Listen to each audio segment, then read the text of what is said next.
عن الہوا ان ہوا الا وحی یوحی، مطلب یہ نبی اپنی مرضی سے کلام نہیں کرتا. کس کے بارے میں؟ علی کے بارے میں. باقی باتیں جو کی رسول نے ان کی بھی خواہش اپنی رہی، لیکن علی کی فضیلت جب رسول بیان کرتے ہیں، اے مسلمانوں یاد رکھو یہ رسول نہیں اللہ کہہ رہا ہے. کیا یا علی انت بمنزلۃ الکعبہ،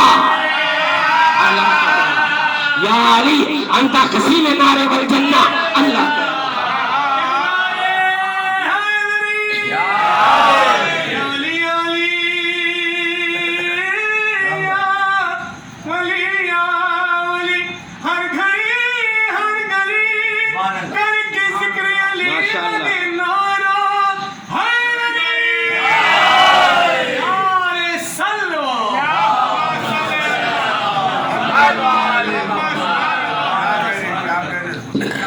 یہ ہے وما ینطق عن الہوا. آئیے اب یہاں سے اسی کے بعد کی آیت سے معراج کا راز کھلتا ہے. اس کے فوراً بعد آیت ہے علمہ شدید القویٰ. اب دل تھام کے سن لینا، اس کا ترجمہ پڑھوں گا. عظمت رسالت پہ حرف آ رہا ہے آیت میں تو میں ذمہ دار نہیں. مفسران قرآن سے پوچھ لینا کہ ایسی تفسیریں کیوں کی ہیں آپ نے. آیت یہ ہے علمہ شدید القویٰ. اللہ کہتا ہے کہ نبی کو ایک نے علم دیا. وہ کون ہے؟ شدید القویٰ. آیت ہے جناب شدید القویٰ، یعنی کہ جو بہت قوت والا ہے. آیت ہے جناب شدید. اب کیا کہہ رہا ہے اللہ؟ شدید القویٰ. نام نہیں بتایا کون ہے، نشانی بتا دی کہ بڑی قوت والا ہے وہ. اب مفسران قرآن میں کچھ ہمارے بھی شامل ہیں، اس میں نے پڑھا ہے، تفسیریں پڑھی ہے. سب نے یہ لکھا اس سے مراد جبرائیل ہے. خدا کی قسم اگر اس تفسیر کو مان لیں گے تو توہین رسالت ہے. کیوں ہے توہین رسالت؟ کیونکہ جبرائیل جب خلق نہیں ہوئے تھے رسول تو موجود تھے نا. بلکہ رسول کا ارشاد ہے، کتاب کا نام روح الحیات علامہ مجلسی کی. رسول کہتے ہیں اے علی تمہیں یاد ہے جب ہم ایک نور تھے، ہمارے سامنے ملائکہ خلق ہوئے، یعنی جبرائیل، اسرافیل، میکائیل، سب کا ذکر آ گیا. جب یہ خلق ہوئے ہمیں اللہ مان کر سجدہ کرنے لگے تو ہم نے کہا جی تو ہم نے کہا نہیں، کہو اشہد ان لا الہ الا اللہ. ہماری نفی کرو، اس کا اثبات کرو. اب وہ جبرائیل جو ان کو خدا مان کے سجدہ کرنے تیار ہو جائے وہ آ کے محمد کو علم دے. تفسیر یہی ہے. مولا کی گلی من بجرت ہر دم، من بجرت ہر دم. ایک سردیا میں دو مرادیا، ایک محمد ایک علی سلوات. بھائی اب آپ نے جبرائیل کو رکھ دیا. سوال ہے آپ لوگوں سے، جبرائیل تو نہیں ہے، آپ کا دل کیا کہتا ہے کون ہو سکتا ہے؟ ہمت سے جواب دے. علی والے سوچ رہے یعنی شیر خدا این خدا وجہ خدا دل ارتبا ہے بڑا. تو نہ ہوتا تو اسلام یزیدی ہوتا.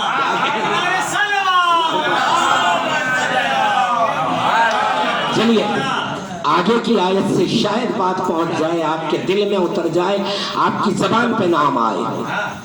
علمہ شدید القویٰ. اللہ کہہ رہا ہے ایک نے محمد کو علم دیا. کون؟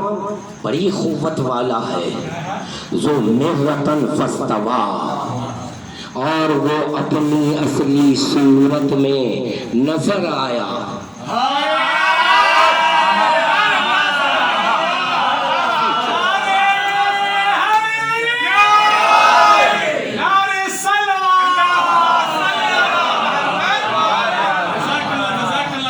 کہاں نظر آیا؟ آگے کی آیت کہہ رہی ہے وَهُوَ عَلَىٰ